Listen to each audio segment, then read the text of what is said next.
تو حضور علیہ الصلوۃ والسلام آپ کے پاس جبریل اکثر آتا، حضور امت کی فکر میں رہتے۔ اللہ رب العزت فرماتے محبوب کوئی ایسا نہیں ہے جس کو دوزخ سے گزر نہیں ہوگا مگر پھر ڈر والوں کو ہم بچا لیں گے۔ تو اس صحابہ کے اندر بھی ڈر تھا کہ کانپتے رہتے، اللہ کے نبی بھی آنسو بہاتے رہتے، ڈر کا ہر طرف ماحول تھا۔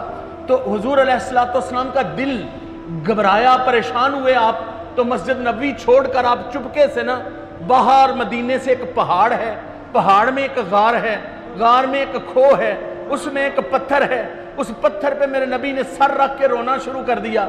ایک دن گزرا مسجد نبوی میں نظر نہیں آئے، دوسرا دن گزرا حضور نظر نہیں آئے، تیسرا دن گزر گیا حضور نظر نہیں آئے، مسجد نبوی اجڑ گئی، مدینہ ویران ہو گیا، یہ صحابہ پریشان ہو گئے، آنکھوں میں آنسو ہیں، مصطفیٰ کی خبر نہیں۔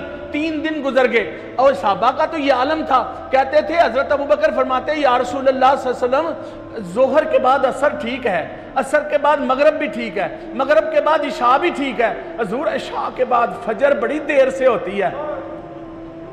حضور ساری رات تڑپتے رہتے ہیں۔ صحابہ وہ تھے جن کی ہر صبح عید ہوتی تھی، خدا کا قرب حاصل تھا، محمد کی دید ہوتی تھی۔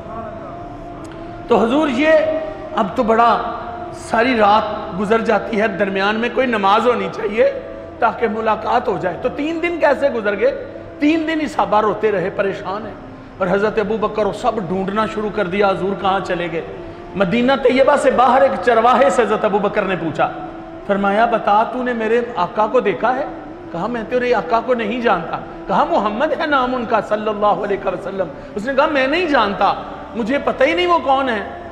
تو جب حضرت ابوبکر کو پتہ نہ چلا تو آپ پھر گر گئے اور گر کر اٹھے۔ حالت دیکھ کر اس کو بڑا ترس آیا، کہنے لگا مجھے تیرے آقا کا تو نہیں پتا مگر میرے علم میں ایک اضافہ ہوا ہے۔ 3 دن ہو گئے ہیں، وہ سامنے پہاڑ میں غار کے اندر نا ایک آدمی رو رہا ہے، اور اس کے رونے کی آواز سے میری بکریوں نے پانی پینا گھاس چرنا چھوڑ دیا ہے، وہ تو کھانا پینا چھوڑ چکی ہیں، تو پتہ نہیں کہیں تیرا آقا ہی نہ ہو وہ۔ حضرت ابوبکر نے کہا جس کے ساتھ کائنات جس کے رونے میں روتی ہے وہ یقیناً میرے آقا ہیں۔ تو دوڑتے ہوئے گئے، دیکھا تو حضور نکولے پتھر پہ سر رکھ کر پتہ کیا کہہ رہے ہیں؟ اللہ میری امت کو بخش دے، اے اللہ تیرا فقیر تیرے دربار میں حاضر ہو گیا ہے، اے اللہ اپنے فقیر کو خالی نہ لٹا، اپنے محمد کی جھولی بھر دے، تو کریم ہے، تو سخی ہے، تو بادشاہ ہے، اللہ میری امت کے معاملے میں مجھے راضی کر دے، یا اللہ میری امت کے گناہ معاف فرما دے، جہنم کی آگ سے میری امت کو بچا لے۔ حضور اس طرح سے التجا فرما رہے ہیں۔ حضرت ابوبکر کھڑے رہے، روتے رہے، پھر فرمانے لگے یا اللہ اس سفید داڑھی کا واسطہ مصطفیٰ کی سن لے۔ پھر صحابہ اور بھی ڈھونڈتے ہوئے آگے، جب سب نے آ کے التجائیں کی حضور نے سر نہیں اٹھایا تو سارے مل کر سیدہ فاطمہ کے پاس اپنی بیبیوں کو بھیجا۔ سیدہ طیبہ طاہرہ سلام اللہ علیہ صلوات اللہ علیہ رضی اللہ تعالیٰ عنہ وہ بھی تڑپ رہی تھی۔ امام حسن حسین 3 دن سے نانا کو ڈھونڈ رہے تھے، جو اوپر کھیلتے، بازوؤں پہ کھیلتے، جولی میں گرتے، پیار کرتے، آج ایسا شفیق نانا نظر نہیں آ رہا، تو سارے پریشان تھے۔ اب دیکھا نا سیدہ کو خبر ملی تو سیدہ پھر گھر سے نکلی، 17 پیوند لگے ہوئے ہیں اس کمبل پہ جو محمد کی بیٹی نے لیا، اوپر مختلف کپڑے کی ٹاکیوں کے پیوند۔ سیدہ گھر سے نکلتی ہیں، سلام اللہ علیہ صلوات اللہ علیہ رضی اللہ تعالیٰ عنہ۔ جب نکلتی ہیں نا تو صحابہ کی عورتیں بھی ساتھ ساتھ ہیں۔ سیدہ پھر اس غار میں پہنچتی ہیں، اپنے بابا کا یہ حال دیکھ کر سیدہ کی چیخیں نکل گئیں۔ فرمایا بابا حسن حسین کو لائی ہوں، یہ تب تک جنت میں نہیں جائیں گے جب جوان جنت میں نہ چلے جائیں۔ ابو بکر کہتے ہیں میں نہیں جاؤں گا جب تک بوڑھے نہ چلے جائیں۔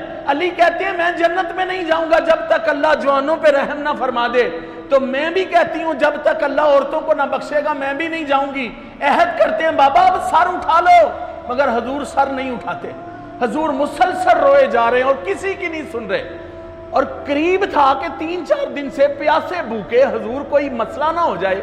اس صحابہ کو جب آپ کی جان کے لالے پڑے اور سیدہ نے محسوس کیا اور صحابہ نے بھی، تو پھر سیدہ نے ہاتھ اٹھا دیے، کہا یا اللہ میں اب سر ننگا کر کے دعا کرنے لگی ہوں، چادر تطہیر کو اتارنے لگی ہوں، کیوں نے میں نے آج تک کبھی سر کا بال سورج نے نہیں دیکھا، محمد کی بیٹی ننگے سر سے مانگنے لگی ہے، اے اللہ اب جب سیدہ نے اس طرح سے درد سے دعا کی تو جبریل نازل ہوئے، فرمایا محبوب بیٹی کو کہو سر سے کپڑا نہ اتارے، اللہ نے آپ کی دعاؤں کو قبول فرما لیا ہے، اللہ آپ کی امت کو تنہا نہیں چھوڑے گا، اللہ آپ کی امت کا ساتھ دے گا، اور حضور اللہ آپ کو شفاعت کا حق عطا کرتا ہے، آدھی امت کی بخشش لے لو یا آدھی امت کا سودا قبول کر لو، آدھی تو اپنے اعمال کی وجہ سے جنت میں چلی جائے گی اور آدھی بخشش کا سودا۔